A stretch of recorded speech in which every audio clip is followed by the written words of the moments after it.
Now, the craziest thing I feel that happened since Gucci got released was the rumor that he was a clone. Mm-hmm. Number one, how did you feel when you first heard the clone rumors? I was laughing about it. I mean, me and him was sitting there talking and laughing about it. And I'm like, man, these folks is so crazy. Like they so used to you being, you know, the big belly Gucci and acting crazy that when you come out doing this, they feel like, oh, this ain't the real Gucci. So, and I was telling him, it's like it's a real good marketing strategy because it's making everybody really pay attention. It's like, you know, even how he talking. Oh, this is my guy. This, that, you know, just how he's talking and acting. It's like, man, people, that's, you know, it's intriguing people. People want to just, you know, they want to talk negative about it, but at the same time, they really want to see him doing it. So, you know, we both laughed at it. Okay, what was his take on it? Now he was laughing at it. He thought it was funny. Like, you know, Gucci is sharp and he's smart. That's one thing about this guy. So, you know, and he know how to intrigue people, and he know how to, you know, keep a mystery going with him. And, you know, so I think he played into it. He's still using it. He's using it to his advantage. Well, here's the interesting thing about the whole clone theory. For Gucci to be a clone, that must mean that he would have to be cloned at birth. Yeah, exactly. And somehow have to grow a Gucci man somewhere. Somewhere else. Like how old is Gucci now? 36. 36. So for 36 years, they'd have to have a clone Gucci in a laboratory somewhere. Yeah. That shows walking the around. They'd have people. to feed him. Yeah. People ignorant. You know, then they'd have to tattoo him, teach him how to rap, and then let him loose in the world. Yeah. Crazy. But people were really taking that shit serious. They was taking it serious. They was saying like the ice cream cone ain't on his face no more. They was, you know, I said, man, these folks so crazy. Well, I guess some of it started, there was like a fake little Boosie interview that where Boosie said, you know, he called me by some name that wasn't me, and he's a clone. You know, and it was supposed to be this Breakfast Club interview, but the interview didn't exist. Yeah. I never seen that.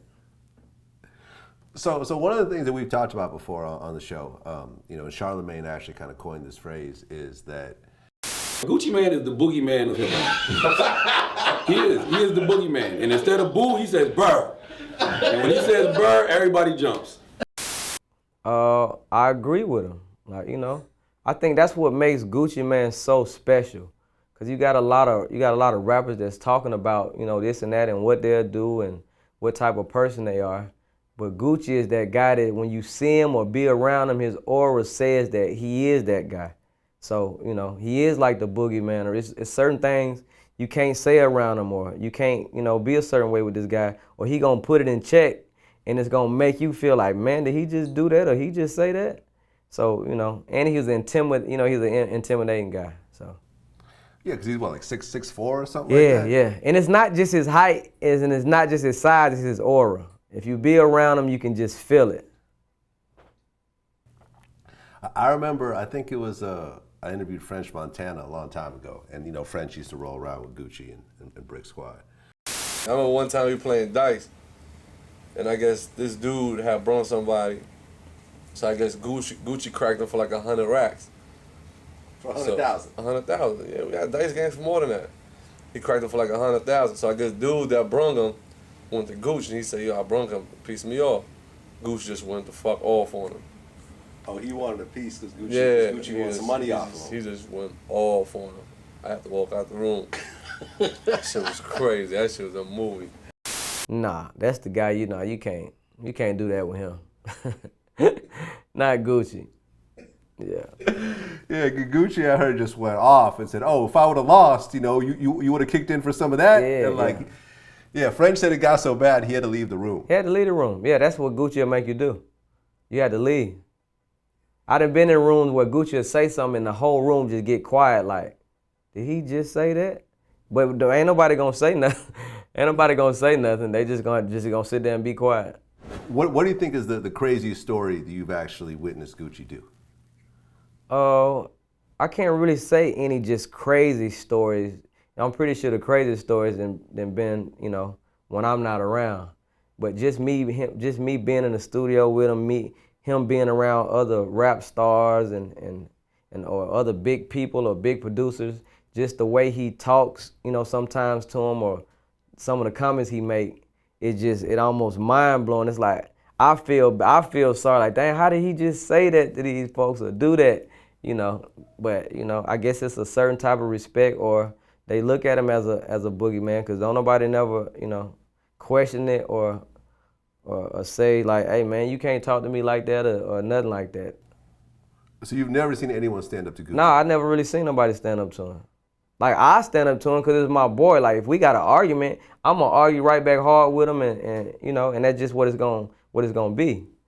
But you know, you can do that, I guess, when you real close to him. And when you real close to him and you do say something back to him, he gonna be like, oh man, come on man, you know we supposed to be friends and all that. That's how he gonna talk.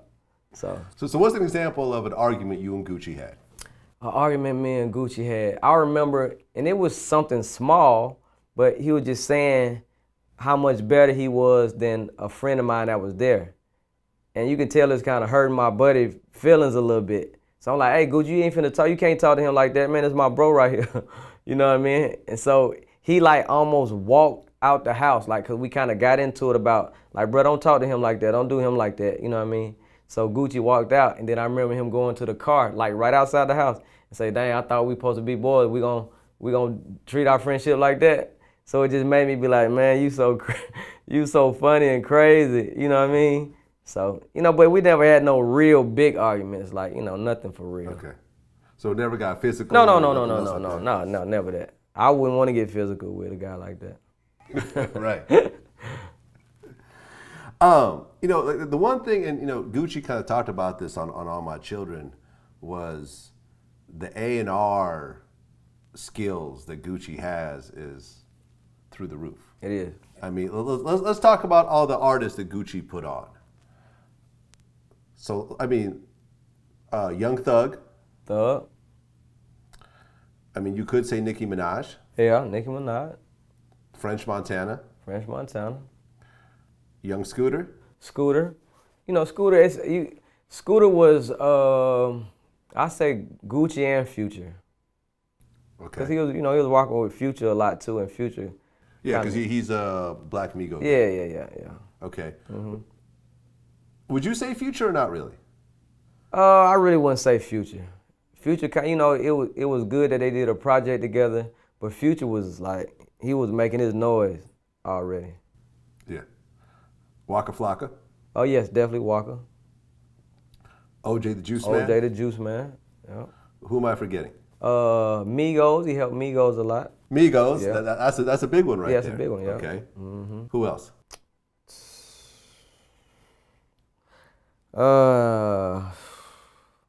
Hands on. I just can't really think right now. Okay, but that's quite a list. That's quite a list. And if he didn't really put an artist on, he was very influential in a lot of guys' careers. You know, that even just come around. Gucci is the guy that he gonna give you a shot, especially if he think you talented and you come around. So he didn't put, I think, video guys on, producers, you know, anybody, right. DJs, anybody that comes around him and had hands-on experience with him. Right, when you mentioned that you actually put him, you're trying to link him up with 21 Savage? Mm-hmm. Yeah, I did. We was on the phone. We was on a three-way conversation. And it seems like you're involved in a lot of that stuff too. Mm-hmm. Okay. Because I think I'm like when it comes to all those guys that you named that Gucci helped put on, I was a big part of it. Like when you say Migos or OJ the Juice Man, those are guys I was working with before Gucci even met them. And Gucci trusts my ear so much and has respect for how, because I was like that with Gucci. I'm the one, I was telling Gucci, like, man, you a star. You supposed to be rapping. So if he see me working with like some Migos, and I tell him like, ooh, the Migos, you gotta listen to them, they the truth. He automatically gonna say, Zay, bring them up here, cause we gotta rock with them. They hard, especially if you say they hard. So Bankroll Fresh was another guy that I think Gucci kind of helped out a lot. At one point, Waka Flocka and Gucci were real close, and you were working with Waka as well, right? Yeah, I was. Do you see them ever working it out? You know, between Walker and Gucci, I'm not as much a part of their relationship as if it was Gucci and OJ. You know, like me, Gucci, and OJ were working together in a different way than with Walker. I wasn't as, you know, much a part of his career as I was with like a OJ. So I really can't say. I don't know what their differences is. And, you know, it's not like I talk to Walker all the time or he comes around all the time. You know, like with Juice, it's something different. OJ is like, you know, he's over all the time. I'm seeing him all the time. So I can kind of help bridge the gap between Gucci and OJ. But with Walker, it's hard to say. I can't really say. Well, what's going on with OJ these days? Because it seemed like at one point it was like Gucci OJ, Gucci OJ. Yeah. Now it's like you don't really hear about OJ anymore. And I'm not really sure what, you know, has taken place with that. You know, it's hard for me to say, man. When it comes to that, you know, because like I say, you know, I'm in the studio with these guys. These are my brothers that in the studio and musically, like we connect. We married to each other musically. But anything else that goes on outside of that, I don't know what's, you know, I don't really know what be going on. So it's hard for me to speak on it. What do you think about the whole situation?